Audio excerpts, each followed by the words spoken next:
जय श्री राम। मित्रों, सुंदरकांड तथा उसका विवरण भाग 7 प्रस्तुत कर रहा हूँ कि हरि प्रेरित तेहि अवसर चले मरुत 49 अट्टहास करि गरजा कपि बढ़ि लाग आकाश। उस समय भगवान की प्रेरणा से 49 पवन चलने लगे। हनुमान जी अट्टहास करके और बढ़कर आकाश से जा लगे कि देई विशाल परम हरुआई मंदिर ते मंदिर चढ़ धाई जरई नगर भालोग बिहाला झपट लपट बहु कोटि कराला। देह बड़ी विशाल परंतु बहुत ही हल्की फुर्तीली है। वे दौड़कर एक महल से दूसरे महल पर चढ़ जाते हैं।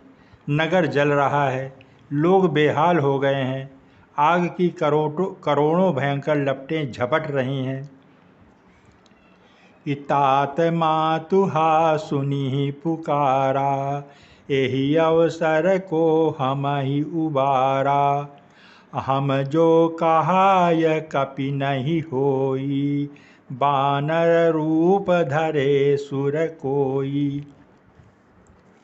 हाय बप्पा, हाय मैया, इस अवसर पर हमें कौन बचाएगा। चारों ओर यही पुकार सुनाई पड़ रही है।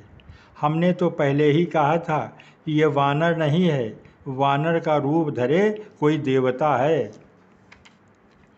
कि साधु अवज्ञा कर फलु ऐसा जरई नगर अनाथ कर जैसा जारा नगर निमिष एक माही एक विभीषण कर गृह नाही। साधु के अपमान का यह फल है कि नगर अनाथ के नगर की तरह जल रहा है।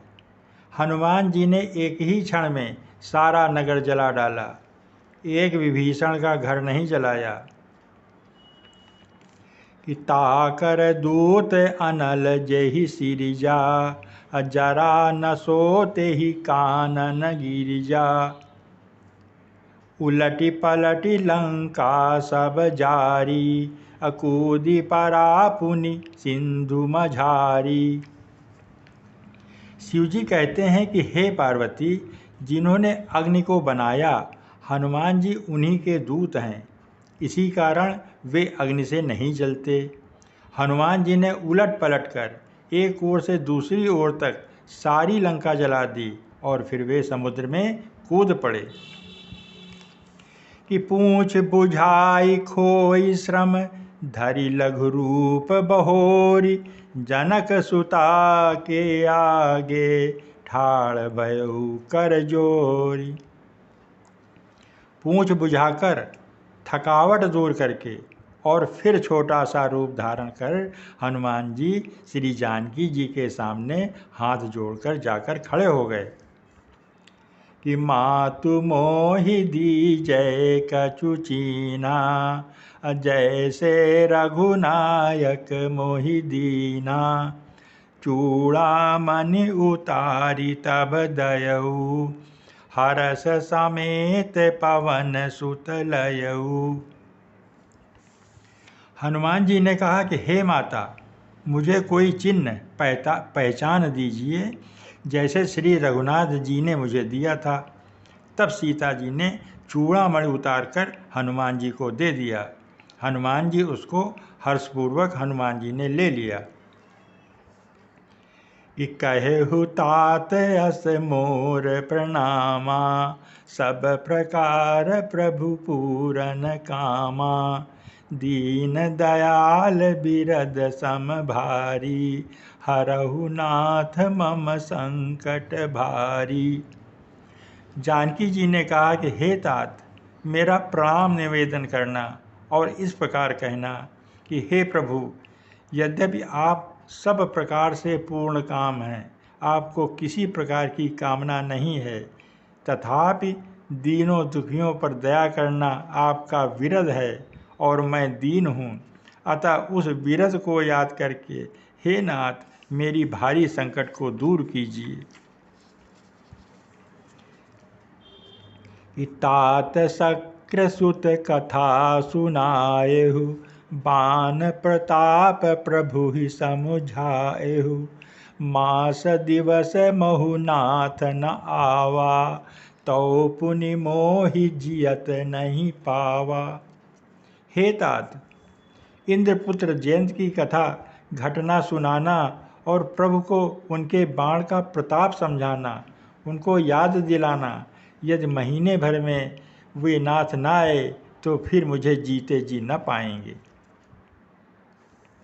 कि कहु कपि केहि विधि राखहु प्राणा, तुमहु तात कहत अब जाना।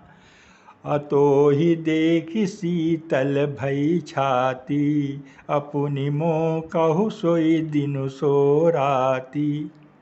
हे हनुमान, कहो मैं किस प्रकार प्राण रखूं। हे तात, तुम भी अब जाने को कह रहे हो। तुमको देखकर छाती ठंडी हुई थी, फिर मुझे वही दिन और फिर वही रात। कि जनक सुत ही समुझाई, करी बहुविधि धीरज दीन। चरण कमल सिरुनाई, कपि गमन राम पहि कीन। हनुमान जी ने जानकी जी को समझाकर बहुत प्रकार से धीरज दिया और उनके चरण कमलों में सिर नवाकर श्री राम जी के पास गमन किया। कि चलत महाधुनि गरजैसी भारी, गर्भ श्रवहि सुनि रजनी चारी। अनाथ सिंधु एहि पारहि आवा, असबद किलकिला कपिन सुनावा। चलते समय उन्होंने महाध्वनि से भारी गर्जना की, जिसे सुनकर राक्षसों की स्त्रियों के गर्भ गिरने लगे। समुद्र लांघकर वे इस पार आए और उन्होंने वानरों को किलकिला कर शब्द हर्षित सुनाया। कि हर से सब बिलो की हनुमाना, नूतन जन्म कपिन तब जाना। अमुख प्रसन्न तन तेज बिराजा, कीने श्री रामचंद्र कर काजा। हनुमान जी को देखकर सब हर्षित हो गए और तब वानरों ने अपना नया जन्म समझा। हनुमान जी का मुख प्रसन्न है और शरीर में तेज विराजमान है, जिससे उन्होंने समझ लिया कि ये श्री रामचंद्र जी का कार्य करके आए हैं। कि मिले सकल अति भय सुखारी, तलफत मीन पाँव जिमि बारी। चले हरसि रघुनायक पासा, अपूछत कहत नवल इतिहासा। सब हनुमान जी से मिले और बहुत ही सुखी हुए, जैसे तड़पती हुई मछली को जल मिल गया हो। सब हर्षित होकर नए नए इतिहास वृत्तांत पूछते कहते हुए श्री रघुनाथ जी के पास चले। तब मधुबन भीतर सब आए, अंगद समंत मधुफल खाए। रखवारे जब बरजन लागे, मुष्टि प्रहार हनत सब भागे। तब सब लोग मधुबन के भीतर आए और अंगद की सम्मति से सबने मधुर फल खाए। जब रखवाले बरसने लगे तब घूंसों की मार मारते ही सब रखवाले भाग छूटे। कि जाई पुकारे ते सब बन उजार जुबराज, सुनि सुग्रीव हरस कपि करियाए प्रभु काज। उन सबने जाकर पुकारा कि युवराज अंगद वन उजाड़ रहे हैं। यह सुनकर सुग्रीव हर्षित हुए कि वानर प्रभु का कार्य कर आए हैं। कि जो न होति सीता सुधि पाई, मधुबन के फल सकहि की खाई। एहि बिनि मन विचार कर राजा, आई गए कपि सहित समाजा। यदि श्री सीता जी की खबर ना पाई होती तो क्या वे मधुबन के फल खा सकते थे। इस प्रकार राजा सुग्रीव मन में विचार कर ही रहे थे कि समाज सहित वानर आ गए। कि आई सबनी नावा पद सीसा, मिलेउ सबनी अति प्रेम कपीसा।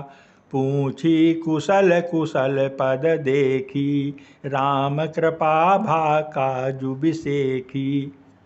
सबने आकर सुग्रीव के चरणों में सिर नवाया। कपिराज सुग्रीव सभी से बड़े प्रेम के साथ मिले। उन्होंने कुशल पूछी, तब वानरों ने उत्तर दिया, आपके चरणों के दर्शन से सब कुशल है। श्री राम जी की कृपा से विशेष कार्य हुआ, कार्य में सफलता प्राप्त हो गई है।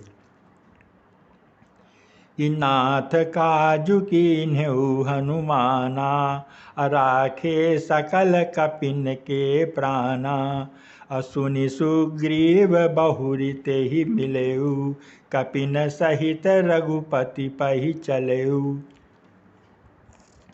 हे नाथ, हनुमान जी ने ही सब कार्य किया और सब वानरों के प्राण बचा लिए।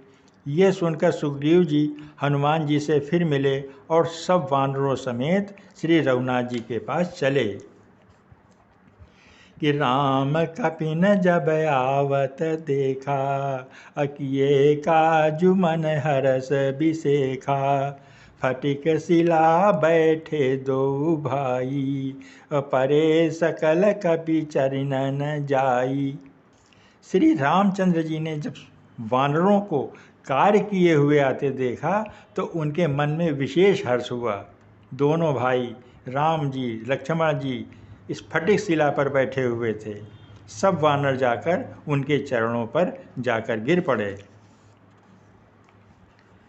अब सुंदर कांड का भाग 7 समाप्त होता है। मित्रों, मेरे चैनल सर्वकामाय को सब्सक्राइब जरूर करें। जय श्री राम, जय श्री राम।